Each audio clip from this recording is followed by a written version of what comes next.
Dans cette vidéo, je vais te partager 8 astuces, techniques, tips qui m'ont fait capoter sur Final Cut Pro X.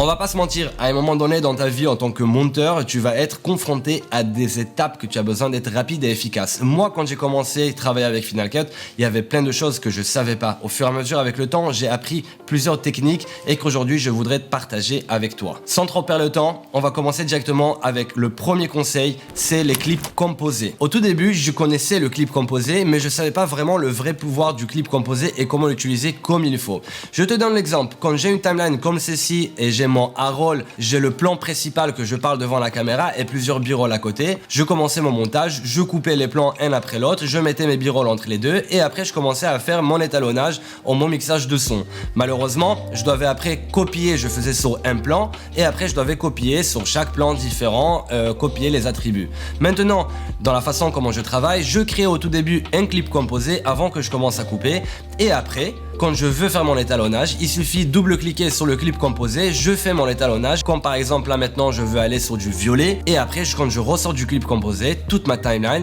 elle est étalonnée, un gain de temps énorme. Pour le deuxième conseil, le clip composé toujours mais en différentes façons. Beaucoup de fois j'utilisais plusieurs textes que je voulais mettre en clip composé pour après faire des choses avec et des fois je me trouvais que je devais le copier mais je dois quand même changer quelques phrases à l'intérieur. Je changeais une lettre au aimant à l'intérieur comme ici par exemple on va écrire Agnès. Ce qui se passe maintenant, ça m'a changé aussi le clip composé au tout début. Tout simplement pour fixer ça, il faut aller dans ta bibliothèque, appuyer clic droit sur le clip composé et afficher créer un nouveau clip composé.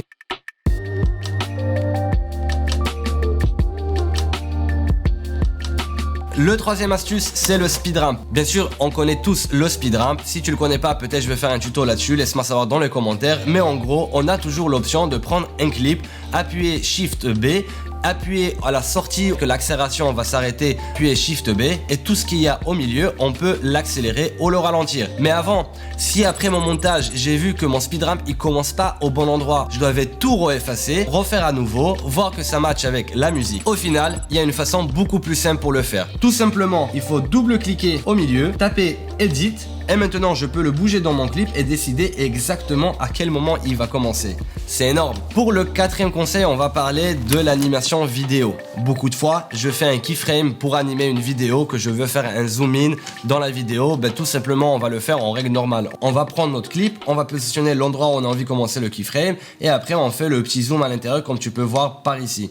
Maintenant, qu'est-ce qui se passe si j'ai envie de le changer? Je devais tout re-annuler et refaire mon keyframe à l'endroit où je voulais. Mais en fait, il y a une façon beaucoup plus simple de le faire. Il suffit juste de cliquer clip droit, afficher animation vidéo. Et là, ici, on peut voir carrément les keyframes où on les a positionnés et je peux les bouger et les trimer à un endroit que je veux autrement.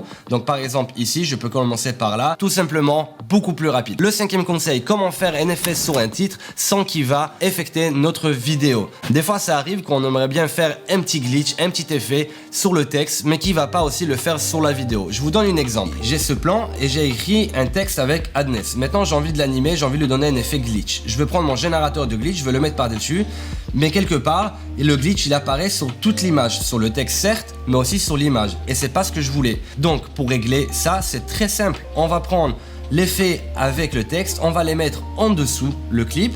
On va aller sur le clip, on va cliquer en mode composé, on va le changer en arrière. Et voilà, l'effet est réglé, j'ai le Agnès qui apparaît juste en glitch sans mon clip. Pour le sixième astuce, on va parler de l'effet remplir.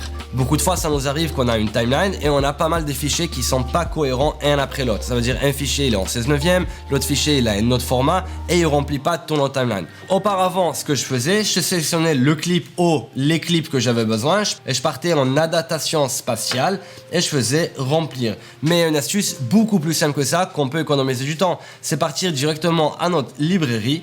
On peut sélectionner tous les clips.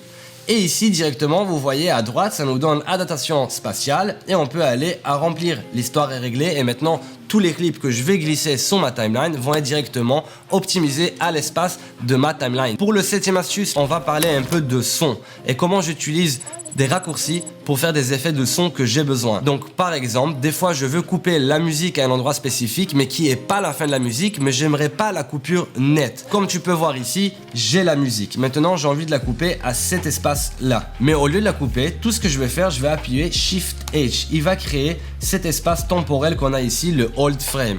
Ce qui veut dire que ici la musique elle se coupe. Tout ce qu'on a besoin de faire, c'est de prendre l'effet cathédrale qui apparaît dans le son. On va prendre quelques frames en arrière, on va mettre le keyframe à 0 et on va mettre le niveau à notre convenance, ce qui va me donner cet effet gradué de la musique avec un effet un peu de cathédrale, de reverb. Pour le 8e et le tout dernier astuce, le plus important, celui-là qui m'a fait vraiment capoter comment faire ces animations automatiques dans la musique. Auparavant, quand je voulais animer la musique et faire un endroit où que je parle, que la musique elle va baisser, il fallait que je parte et j'appuie à un endroit spécifique le keyframe, je re-appuie à côté à un autre endroit encore un keyframe et après je refais un keyframe et je refais un 4e keyframe. Une fois que j'ai ces 4e keyframes, là je viens, je baisse ma musique et ça fait cette animation automatique de la musique qui baisse et qui se relève. Mais il y a une façon beaucoup plus simple pour le faire et c'est là que je vais la montrer. Tout ce qu'il faut faire, c'est appuyer le clavier R, ce qui fait plage de sélection, sélectionner l'endroit où on a envie de baisser le volume et maintenant je peux le prendre, le baisser et l'animation elle est automatique. Et ça c'est un gain de temps énorme. Laissez-moi savoir dans les commentaires lequel astuce vous avez aimé le plus. Est-ce qu'il y en a des autres que j'ai loupé et que vous les connaissez? Laissez-les partager avec la communauté en dessous.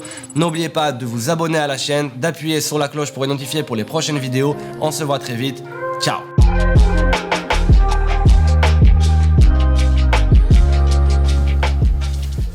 Eh ben dis donc, tu es toujours là toi? Je savais que tu voulais rester jusqu'à la fin. Donc je te fais une petite visite, voilà. Alors ça c'est la petite chaise qui fait beaucoup de bruit.